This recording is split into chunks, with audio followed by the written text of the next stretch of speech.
Hello friends, कैसे हो आप लोग। आज हम देखते हैं मैथ के पेडागोजी क्वेश्चन। ये जो आपका मैथ का पेडागोजी क्वेश्चन है बहुत ही इंपॉर्टेंट क्वेश्चन है। ये आपका प्रीवियस ईयर क्वेश्चन पेपर है। ये आपको वो प्रीवियस ईयर क्वेश्चन पेपर है जो आपके 2021, 2020, 2022 इन सब में आपके पूछे गए हैं। 2019 ये सारे वही क्वेश्चन पेपर हैं और एक से नहीं दो तीन बार रिपीटेड क्वेश्चन पूछे हैं। दो तीन शिफ्ट में आपके पूछे गए हैं। फर्स्ट पेपर में भी पूछा गया, आपका सेकंड पेपर में भी पूछा गया है। ये दोनों के लिए आपके हैं, तो आप लोग अच्छे से इन क्वेश्चन को कर लेना। जैसे कि आपको पता है कि आपके सीटेट में जो आपका मैथ का सब्जेक्ट होता है, मैथ में नहीं सारे सब्जेक्ट में आपके 30-30 नंबर के आते हैं क्वेश्चन। ठीक है, मैथ में अगर मैं बात करूँ 30 नंबर के आपको क्वेश्चन आएंगे तो 15 नंबर का आपका क्या आ जाएगा, 15 नंबर का आपका पेडागोजी क्वेश्चन आ जाएगा और 15 नंबर के आपके न्यूमेरिकल क्वेश्चन आ जाएंगे जो आपको क्या है सोल्व करने होते हैं। तो बहुत लोग की मैथ अच्छी है तो उनको ऐसा लगता है कि उनके न्यूमेरिकल को क्वेश्चन को सोल्व कर लेते हैं, बट पेडागोजी के नहीं कर पाते हैं। बहुत लोग पेडागोजी क्वेश्चन को सोल्व कर लेते हैं, मैथ को नहीं। तो अगर जिनको न्यूमेरिकल क्वेश्चन सोल्व करने में प्रॉब्लम हो रही है, उनकी मैथ वीक है, तो वो ज़्यादा से ज़्यादा अपना फोकस करो पेडागोजी क्वेश्चन पे। इस पे ज़्यादा फोकस करो। कम से कम आपके 13 नंबर या 14 नंबर तो इसमें बनने ही चाहिए आपके पेडागोजी क्वेश्चन में। जैसे इसके साथ में करो, इसको फोकस तो करो, लेकिन साथ साथ आपको क्या करना है, जो न्यूमेरिकल क्वेश्चन होते हैं उस पर भी तो फोकस करो। क्योंकि जो आपके सीटेट में न्यूमेरिकल के जो क्वेश्चन होते हैं वो आपके अभी बेसिक लेवल के आते हैं। ठीक है, हाई लेवल का नहीं आता, बेसिक आते हैं, बिल्कुल बेसिक आते हैं। अगर आप यही एग्जाम क्वेश्चन अगर आपके मैथ में पूछे जाएंगे, जैसे DT प्लस का हो गया, आपका KBS का हो गया, इसमें आपके पूछे गए मैथ के क्वेश्चन, तो वहाँ पर हाई लेवल का हो जाता है। अगर आपको अभी से ही प्रैक्टिस रहेगी, हाँ आपको थोड़ा बहुत अभी से याद रहेगा, तो बाद में चल के आपको कोई प्रॉब्लम नहीं होगी।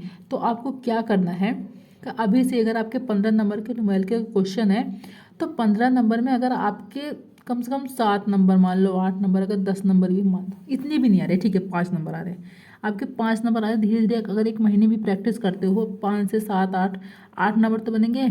अगर यहाँ पर आपके 8 नंबर बन गए तो कोई बात नहीं, आगे चल के और आप प्रैक्टिस करोगे, जब आप KBS की तैयारी करोगे, DT प्लस की तैयारी करोगे, तब इसमें आपके और ज़्यादा हो जाएगी, इंक्रीज हो जाएंगे नंबर। तो आपको पेडागोजी तो पढ़ना ही है, साथ साथ आपको थोड़ा बहुत न्यूमेरिकल क्वेश्चन की भी प्रैक्टिस करनी है ताकि आपको बाद में प्रॉब्लम ना हो। तो मैं यही कहूँगी कि आपको क्या है, दोनों साथ पढ़ने हैं। ज़्यादा अगर आपको न्यूमेरिकल नहीं आ रहा, ज़्यादा फोकस आपको पेडागोजी पे करना है, उस पर कम करना है, लेकिन करना दोनों पे है। ठीक है, चलिए हमारा देखिए पहला क्वेश्चन क्या है। पहला क्वेश्चन क्या है, गणित के अध्ययन से एक बच्चे में किस गुण का विकास होता है।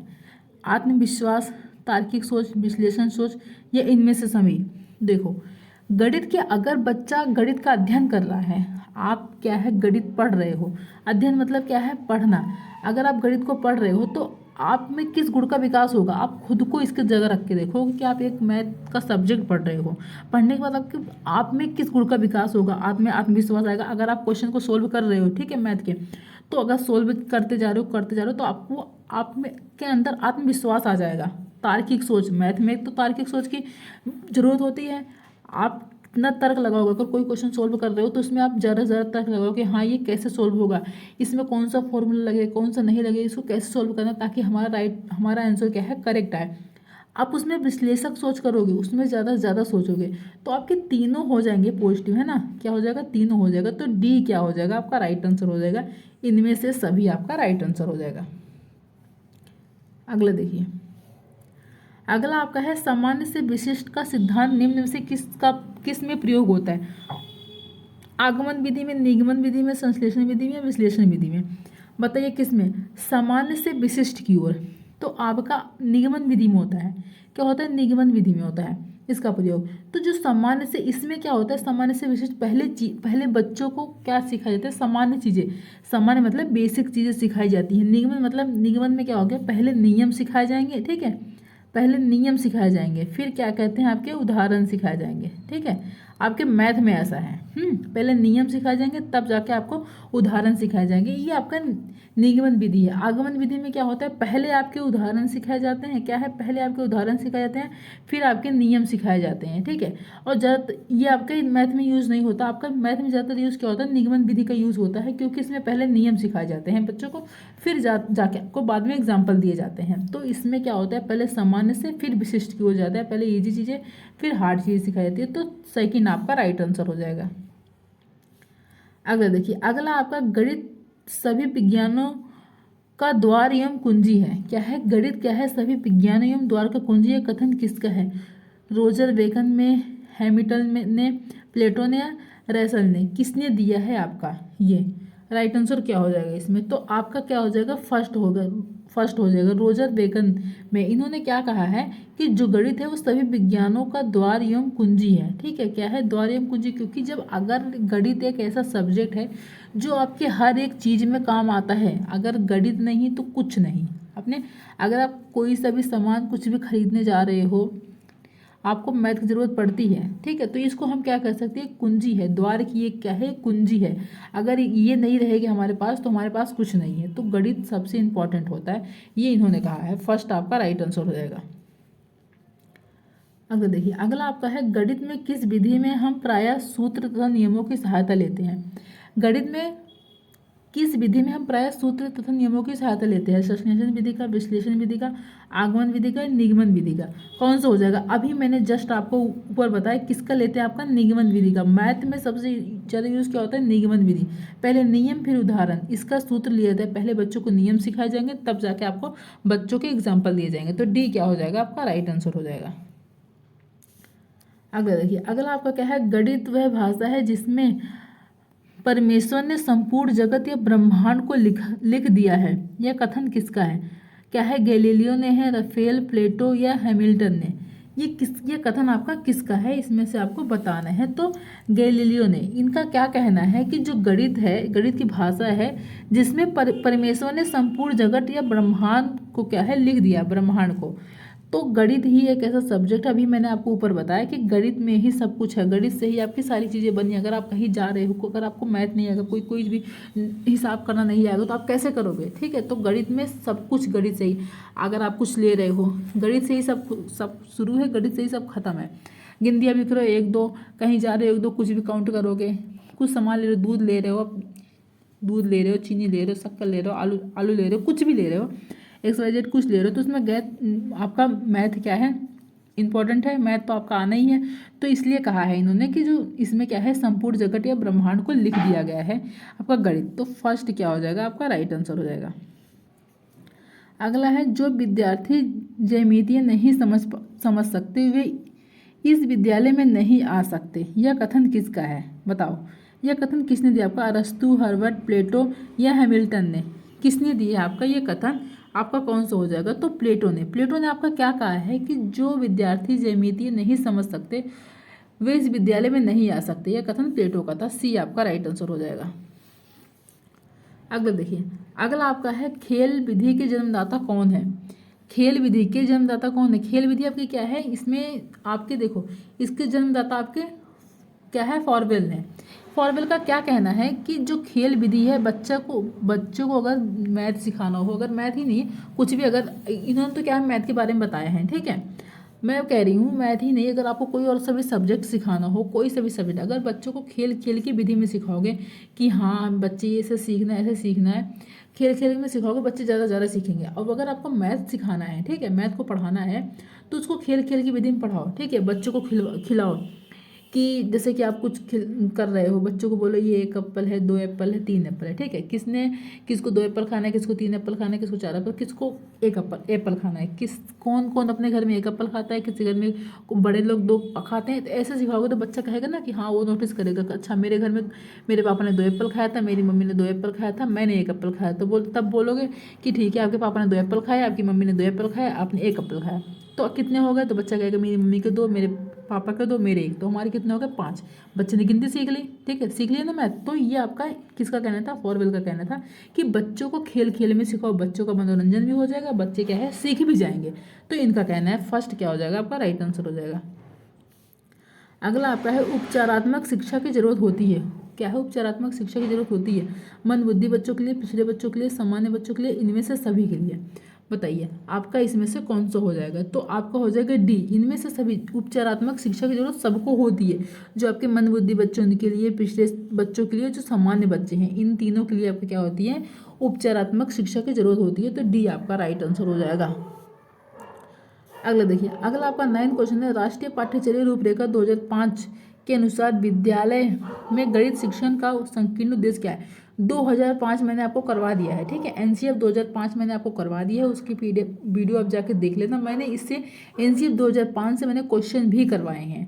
मैंने आपको बताया, तो जो आप बताया भी था कि जो एनसीएफ 2005 है आपके कितना इंपॉर्टेंट टॉपिक है।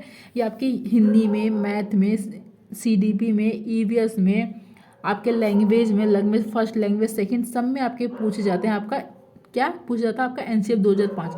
तो बहुत इंपॉर्टेंट, देखो आपका मैथ के क्वेश्चन में आपका एनसीएफ 2005 आ गया, ठीक है। संकीर्ण उद्देश्य क्या है?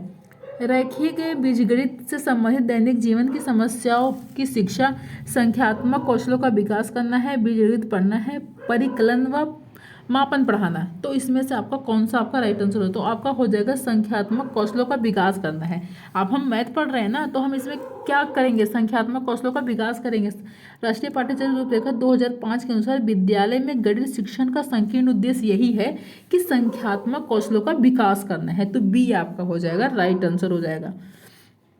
अगला देखिए, अगला आपका है छात्र गणितीय गणना में गति प्राप्त कर सकते हैं। क्या है? छात्र गणितीय गणना में गति प्राप्त कर सकते हैं चर्चा या वाद विवाद द्वारा, मौखिक कार्य द्वारा, या फिर आपका लिखित कार्य द्वारा, या अभ्यास कार्य द्वारा।